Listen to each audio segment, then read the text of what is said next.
Saint Avangeline. Hello. Hi. Hello. Oh my gosh, it's so good to talk to you. Good to see you. Good to Thank see you for having me on. Yes, we're here with In the Round podcast talking to Saint Avangeline at Hinterland Music Festival. Oh my gosh, your set was so wonderful. You started the day off, and it was just like such a beautiful way to start the day. Oh, well, thank you so much. Your set was really cute. We've got this cute's not the best word. It was like, again, fairy tale like. It was very, with the flowers and the tree. Is that something you designed? I know you're kind of artistic leaning. This is actually the first time that I had props on stage. Yeah. And this is the first time that I feel like I truly got to have like my vision of what to do. So it was really exciting for me. I designed the concept art for it too, and I'm just so glad like the snake tail and all of it was incorporated. So. Oh no, it's so cool. Honestly, it gives it just like elevates it a little bit. Yeah. And it gave you something, because Evangeline is kind of a character, right? For you. Sure. So it kind of puts you in that An world. alter ego. Yes. I love that. Thank you. Well, the set's amazing. In case anyone hasn't heard your music, I would describe it as gorgeous, ethereal, dark dream pop.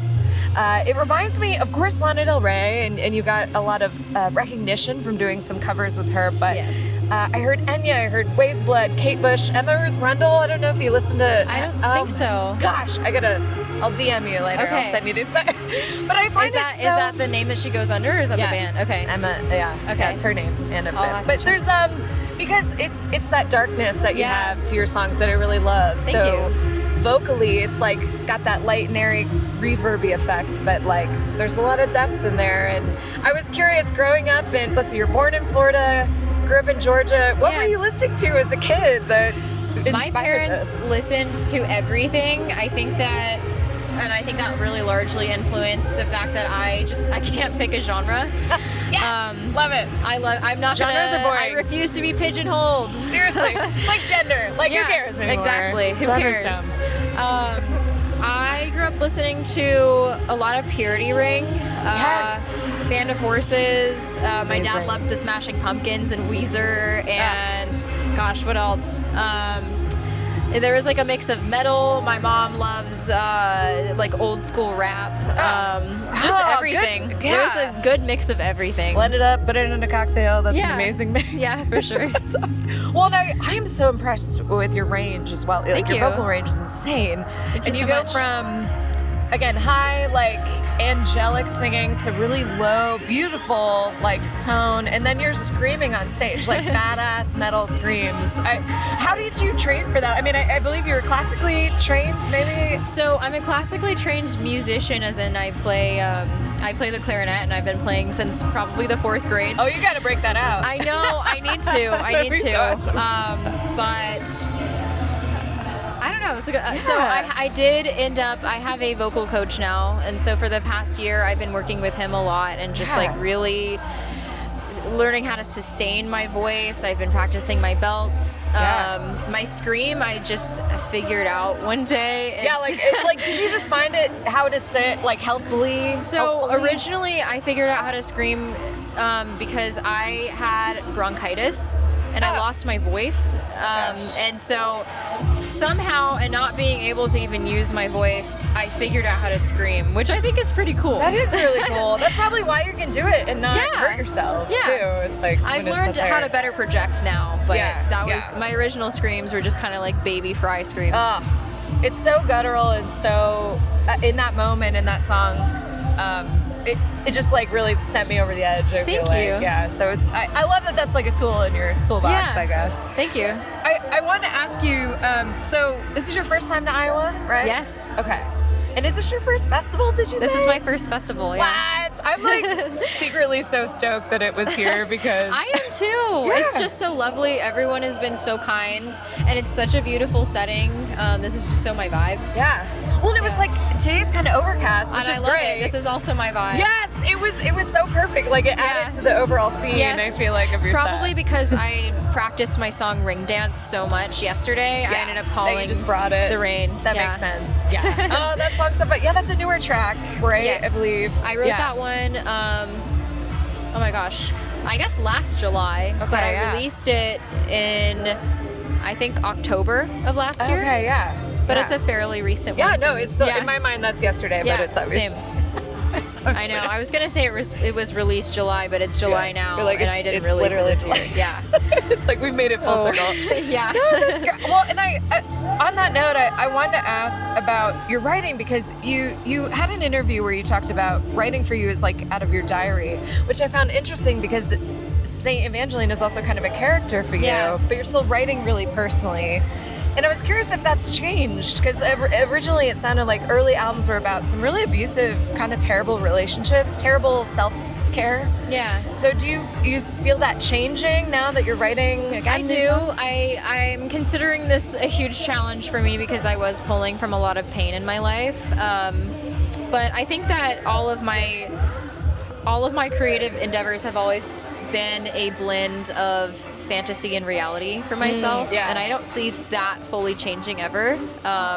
Same with like my alter ego and growing up role playing. They were always just, the characters were always just extensions of myself, and like the inner turmoil I was experiencing, I would just turn into a metaphor or a different situation. So it's like, kind of like the Wizard of Oz, where it's like, was it all a dream? And like all of this, like these social problems that she might have with these different characters is actually like translating differently in Oz. Yeah. I don't know if that made any sense. No, it does make sense. No, I think it does.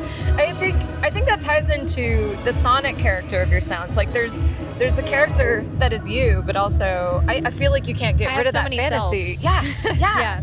And they kind of come out in different ways. Yeah, for sure. And I saw also, do you have synesthesia? I do. Like, do you? Okay. I have chromesthesia. Yeah. And I don't know what the other synesthesia is, where you can like feel synesthesia. Sounds, but I have both. How does that, what's an example of how it makes you feel, like in your body?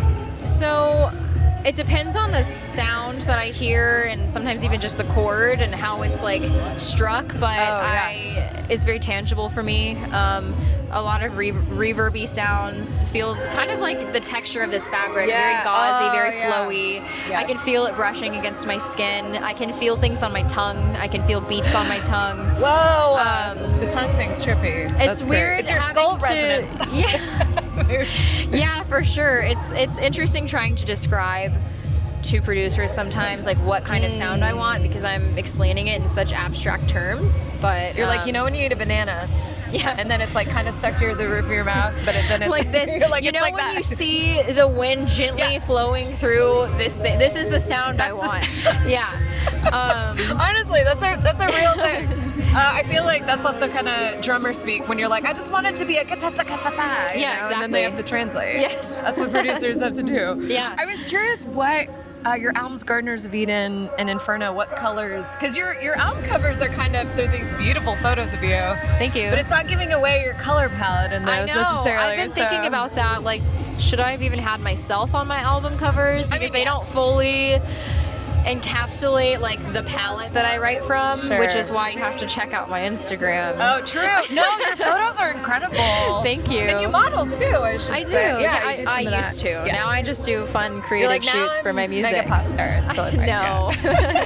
But I'd say that Gardener of Eden, I was talking earlier about sorry, my hair is probably slapping you in the face. It looks amazing. No, let it. It's fine. This set that I had felt like it was kind of an ode and an honor to my former self, my 19-year-old self who wrote Gardener of Eden when I didn't have like any resources to really do anything visually with that album. Right. And so it was really fun to finally be able to put these things that I envisioned for that album on a stage and really let it come to life.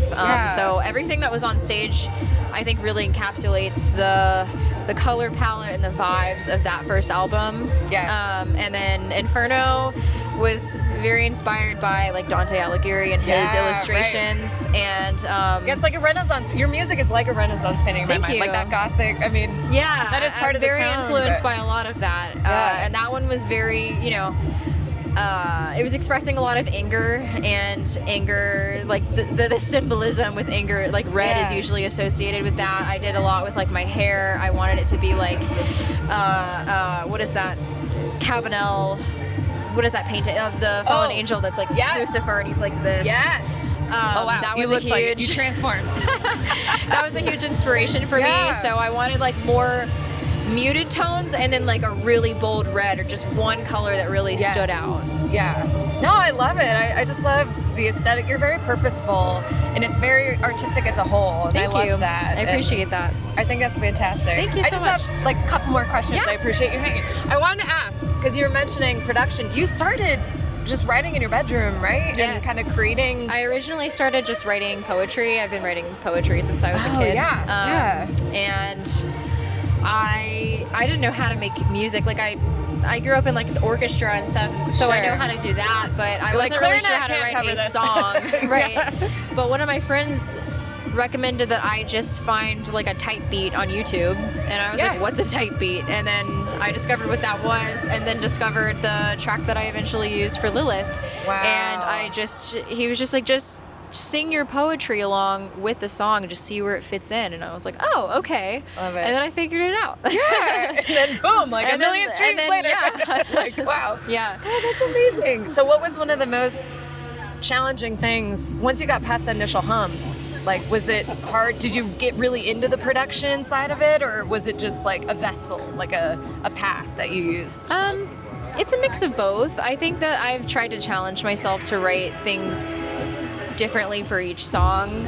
Sometimes I'll hear a track and it'll inspire me and it'll fully inspire the lyrics, and I just do like a stream of most of my music is stream of consciousness. Yes. I write in the moment. I don't even know what I've written. The prophecy will be foretold 3 years later. Love Some it. of my songs, like truly, I won't even understand them myself until like a very specific experience will happen to me years later, and I'm like, oh, that's what that song meant. Really? Yeah. Oh, I love that's so eerie. I love that. Like, Thanks. That's how I feel about deja vu. Like, It is to me, very it's like that. it's like a dream. I'm Yes. like, oh, I've been here I'm in like a before. trance-like state, just writing. And sometimes it'll just mean one thing to me when I write it, and then it'll absolutely evolve over time. Yeah. Oh, I love that. I love that. Thank you. Well, okay. Last thing for funsies, Yes. because we like to do funsies things. Because I've taken up so much of your time. You're so wonderful. No. Okay, do you have a track of your own that's your absolute favorite to perform? So this was like actually the first time that my sound guy got it so perfect. Oh, yeah.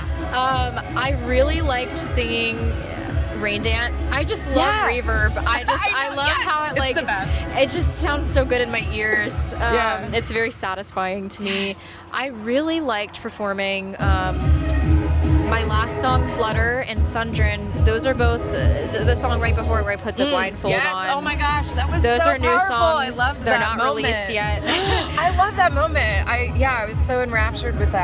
They're just so fun to perform. They feel like truly me. I mean, all of my music is me, but these are the most current of like this era that I'm in now, and I'm just really looking forward to putting those out. Yeah. So, No, I love that. Okay, what's your favorite road snack? Like while you're traveling, or even when you're just at home in your jams? Okay, I've been. Well, I guess this isn't a road snack. It's actually That's okay. a Anything really can be a road gross snack. snack for the road. Girl dinner, your favorite. I've been eating cottage cheese with peaches a lot. Gosh, she's the peaches. Yeah. Oh man. Yeah, that's a I classic. call it my baby snack. I never had the combination until like a few months ago. This wonderful, beautiful designer had me out for her new collection, and she just had her sweet baby, and I think the baby was eating cottage cheese with peaches. You're like, wait, that looks But I good. was like, she was like, are you hungry? And I was like, kinda, yeah. And so she prepared that for me, and I was like, wow, I'm never going to forget this. I love that. And So, now it's become your favorite. That's It's my such a baby girl snack. dinner, also Yeah. for sure. Like baby snack. But I also love Capri Suns. Yes. Oh my gosh, it's like I have them in my green room right I now. love it. It's always on my list. on your rider. So, I yeah. love it. Well, you heard it here first with In the Round podcast, cottage cheese and peaches and Capri Sun. Saint Avangeline, thank you so much for coming to Iowa. Thank you. We're so glad you were here. You're just incredibly talented, Oh, and thank you so for much. talking with us. Thank you for having me. Absolutely. Cheers. Have fun. Rest of the Thank you. weekend.